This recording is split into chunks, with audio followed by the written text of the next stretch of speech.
Boa tarde, meu nome é Carlos Henrique, sou aluno do segundo ano de informática do IFB Campus Guarabira. Estou aqui hoje no Espaço Cultural da Memória com um convidado para falar mais sobre as religiões de matrizes africanas. Boa tarde, meu nome é Francisco Cunha, formado em História pela UEPB Campus 3 Guarabira. Atualmente trabalho na Secretaria de Assistência Social, no Serviço de Convivência e Fortalecimento de Vínculo, onde sou instrutor de percussão e capoeira. Henrique, agradecer pelo convite e dizer que é uma satisfação em poder dialogar um pouco com vocês nesse período aqui que a gente tem um olhar voltado para o Dia da Consciência Negra, falar um pouco sobre as religiões de matriz africana. Bom, começar aqui o diálogo, né?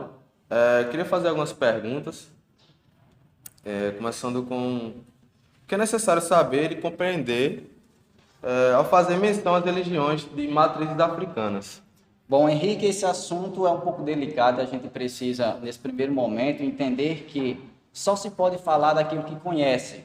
Então, assim, é importante, nesse primeiro momento, você conhecer, né, um pouco da história das religiões de matriz africana, a começar por compreender e buscar conhecimento para poder entender como é que essas religiões vieram para o nosso país, né? Ou seja, saber que essas religiões vieram com os escravos trazidos da África para o nosso país, onde é que foram escravizados. Ao mesmo tempo, né, fazer essa junção de conhecimento, né, que a gente tem essas religiões espalhadas por todo o país, né? Como, por exemplo, a gente pode citar, né, o candomblé de Jeje, na Bahia, né, o candomblé de Queto, né, que está na Bahia, São Paulo, Rio de Janeiro, né, o Xangô, no Pernambuco. Então, assim, tambor de Minas, né, no Maranhão, no Paraná. Né? Então, assim, é importante que a gente conheça para poder dialogar sobre o assunto.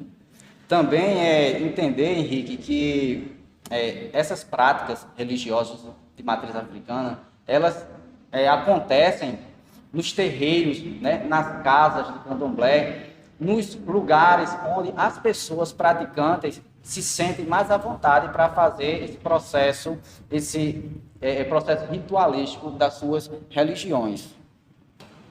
Continuando aqui, no contexto atual, o que as religiões de matrizes africanas representam para as pessoas pretas? Bom, em primeiro lugar, isso é uma pergunta bem complexa, né? Mas a gente pode falar, Henrique, que representa para a nossa negritude, né? Além do que a gente pode chamar de base cultural, né? Para a negritude, a gente pode dizer que as religiões de matriz africana representam aí em sua totalidade a resistência, né, o conhecimento ancestral e toda a nossa formação cultural. Né? A gente tem uma formação cultural que advém dessas religiões, principalmente para o negro. Com certeza. Trazer e compartilhar informação sobre essas religiões representa um processo de conscientização de extrema importância. E, sobretudo, necessário, quais são os impactos esperados que o processo de conscientização provoque nas pessoas? Primeiramente, a gente tem que compreender que, ao longo do tempo, a história ela foi omissa, né, a esse conceito de aprendizado. Por isso é importante que a gente foque na conscientização da base educacional, para que as nossas gerações e as gerações futuras possam compreender a importância da cultura afro-brasileira indígena nesse processo de religião, primeiramente, e para que a gente possa seguir respeitando que a base de tudo que a gente pode ter na sociedade é o respeito para com a diferença, para que não sejamos pessoas egocêntricas, certo? Então, assim, eu acredito que o mais importante sobre essa pergunta aí é a gente poder focar na educação para poder ter uma conscientização sobre o assunto e ter, né, futuramente um respaldo positivo, né, em meio à sociedade. Nos conte mais um pouco do trabalho que é feito aqui no grupo, do qual você participa ativamente. Bom, o serviço de convivência e fortalecimento de vínculo, né, falando desse trabalho aí, na Secretaria de Assistência Social, a gente sempre busca trabalhar temas transversais diversos. E no mês de novembro a gente trabalha a consciência negra, no qual a gente traz as representações artísticas para falar de uma maneira mais lúdica sobre o assunto. A exemplo da capoeira, né, do samba de roda e do maculelê. Então a gente reúne com os grupos de usuários do serviço, né, e trabalha essa parte teórica e prática. Tanto que já estamos preparando agora um trabalho sobre o maculelê, onde vamos fazer apresentações sobre essa dança, essa luta, né, que hoje é representada em forma de dança, mas que é uma luta afro-brasileira indígena. Conte-nos também um pouco sobre os caminhos, influências, contatos que lhe trouxeram ao maculelê. Bom, aí é importante que a gente saiba o caminho a trilhar e reconhecer, né, o nosso conhecimento a partir daquilo que a gente vai tendo acesso. Desde cedo eu tive a honra de aprender a capoeira, professor envergado, mestre envergado hoje, e então eu tive esse contato, né, da capoeira com a religião de matriz africana e também com o maculelê. Então, atualmente faço parte do grupo de capoeira Angola Palmares, onde trabalhamos a capoeira e também o maculelê. Então, eu tenho essa vivência de longas datas com a cultura afro-brasileira indígena. Certo. Ela é uma banda, sim?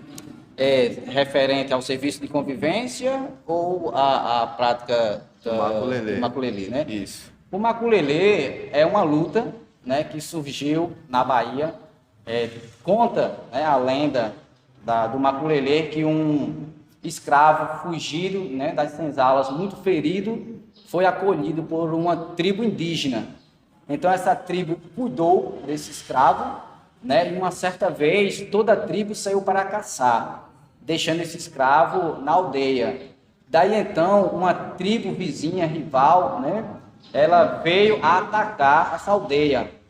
E esse escravo ferido com 2 pedaços de madeira, de pau, que a gente chama hoje esgrimas, né, guerreou contra toda a tribo, vencendo a luta. Daí que vem a história do maculelê, que hoje a gente representa em forma teatral pela dança. Certo. Bem, passando um pouco agora para religiões de matrizes africanas, na sua opinião, por que as religiões de matrizes africanas são os principais alvos de intolerância religiosa no Brasil? Essa pergunta é complexa, mas o que eu posso dizer, Henrique, é que isso está atrelado ao egocentrismo humano, né? Porque por trás da religião existe o humano. Então, assim, historicamente, as religiões de matriz africana sempre sofreram o preconceito. Então, atualmente, a gente ainda tem, apesar da gente ter uma lei que me falha a memória no momento, né, de liberdade de expressão religiosa. Mas, atualmente, a religião de matriz africana, ela sofre. Por quê? Porque ainda se tem o preconceito humano, né, de pessoas egocêntricas que acreditam que tudo que não é do seu entender, do seu conhecer, deve ser, de certa forma, marginalizada, ou até mesmo, como acontece com as religiões de matriz africana, né, a parte da violência que acontece atualmente, né? Então, isso é uma questão humana, não é nem de religião, mas humana. O humano hoje peca pelo desconhecido. Há entidades que são cultuadas por adeptos, aqueles que seguem a mesma. E temos o exemplo de Exu, Oxalá e Oxum. Mas, na verdade, quem são eles? Exatamente, né? Nós temos Exu, né, que é uma divindade que representa ali a divindade que faz a ligação entre o divino e o humano. Então, assim, é responsável por intermediar, né, essa ideia do humano para com o divino. Oxalá, que é o Deus da vida, né, que é o criador de tudo, todo ser vivo, humano e natureza, e Oxum, a deusa das águas doces, né, dos rios, das cachoeiras, também do ouro. Então, assim, são divindades que os adeptos, né, acreditam, né, que faz essa intermediação e tem um significado para cada um deles, né? Bem, há elementos que são bem característicos em cultos religiosos de matriz africana. A exemplo da vestimenta, que basicamente ela representa. Olha, essa parte da vestimenta, caso poucas pessoas não saibam, mas trazendo um contexto simples, a gente tem essa ideia do final do ano, né? A questão do dia 31, se vestir de branco. Isso. Mas poucas pessoas sabem que a gente traz das religiões de matriz africanas, né? Porque o branco ele representa a pureza, né? Representa a questão da pureza, da limpeza do ser, né? É algo que é novo, que está limpo, né? Então, assim, a vestimenta ela é importante porque ela representa a paz, né? Todos nós sabemos que o branco no mundo representa a paz, né? Nas religiões de matriz africana também representa a paz, representa a limpeza do ser, o ser está limpo, está branco, né? Esperando coisas boas, né? A gente, católicos, apostólicos romanos, temos nessa passagem de um ano para o outro. E as entidades, as pessoas de matriz africanas, ela tem o tempo todo, né? Nos seus cultos, elas usam essas vestimentas nesse sentido, né? Nesse sentido mais podemos dizer, de paz. Com certeza.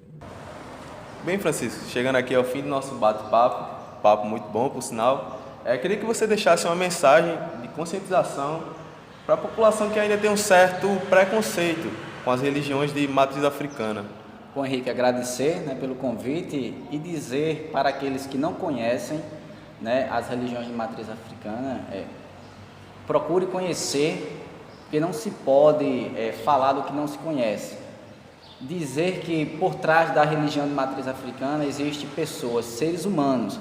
Então, a mensagem é que nós possamos amar mais e ter empatia pelo próximo, respeitar a todos igual, né? Respeitar a todos iguais, independente de suas religiões, né? Afinal, a gente tem a liberdade de expressão, a liberdade e o direito, né, de seguir a religião que bem nos cabe, né? Então, assim, a mensagem que eu deixo é essa: mais empatia, mais amor ao próximo. Bom, agradecemos a sua participação aqui nesse diálogo. Creio que abriu nossas mentes, o jeito de você expressou aqui sobre as religiões de matriz africana. Agradecemos muito e é isso.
Bem, Francisco, chegando aqui ao fim do nosso bate-papo, papo muito bom, por sinal, queria que você deixasse uma mensagem de conscientização para a população que ainda tem um certo preconceito com as religiões de matriz africana. Bom, Henrique, agradecer, né, pelo convite e dizer para aqueles que não conhecem, né, as religiões de matriz africana, procure conhecer, porque não se pode falar do que não se conhece. Dizer que por trás da religião de matriz africana existem pessoas, seres humanos. Então, a mensagem é que nós possamos amar mais e ter empatia pelo próximo, respeitar a todos igual, né? Respeitar a todos iguais, independente de suas religiões, né? Afinal, a gente tem a liberdade de expressão, a liberdade e o direito, né, de seguir a religião que bem nos cabe, né? Então, assim, a mensagem que eu deixo é essa: mais empatia, mais amor ao próximo. Bom, agradecemos a sua participação aqui nesse diálogo. Creio que abriu nossas mentes, o jeito de você expressou aqui sobre as religiões de matriz africana. Agradecemos muito e é isso. Boa! Fechado.